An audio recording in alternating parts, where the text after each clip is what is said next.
గాతు పట్టణంలో నుంచి వచ్చిన ఫిలిష్తీయుల సర్దారు గొల్యాతు వాడట 57 కేజీల బరువైన రాగి కవచము ధరించుకున్నాడు. కాళ్ళకి రాగి కవచం ఉంది, తలకి ఉంది, హెల్మెట్ తలకి, శిరస్నానం ఉంది, ఇక ఏం భయం లేదు.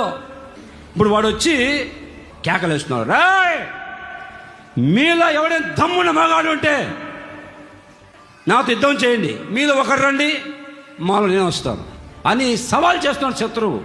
సౌల్ రాజు గడగడ వణికిపోవని మాటింటేనే భయపడుతుంది ఇశ్రాయేలు ప్రజలకి. అప్పుడు వచ్చాడండి ఒక హీరో, హీ వాస్ డేవిడ్.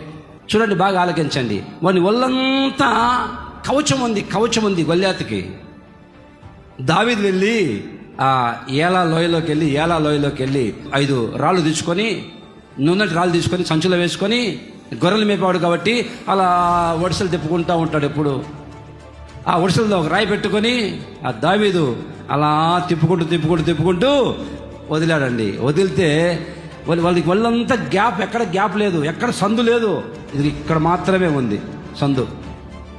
నేరుగా రాయి వచ్చేసి ఖచ్చితంగా వచ్చి నొసటనే తగిలింది. స్తోత్రం కలుగును గాక. తగలంలోనే ఒక్కసారిగా బారుద్దులంలాగా కింద బోర్లా పడిపోయాడు. వచ్చి మరుక్షణమే వాని కత్తి తీసుకొని వాని గొంతు కోసి తలకాయ తీసుకున్నాడు. ఆ తలకాయ తీసుకొని బయలుదేరి వెళ్తున్నాడు దావీదు. హల్లెలూయా. అంత కవచం ధరించుకున్న గొల్యాతు ఏం చేయలేకపోయి కింద పడిపోయి చచ్చాడే. వాడి దగ్గర ఉండేది శరీర సంబంధమైన కవచం, కానీ దావీదు దగ్గర ఉండేది తెలుసా, దేవుడిచ్చిన కవచం. Amen. Hallelujah. Praise the lord.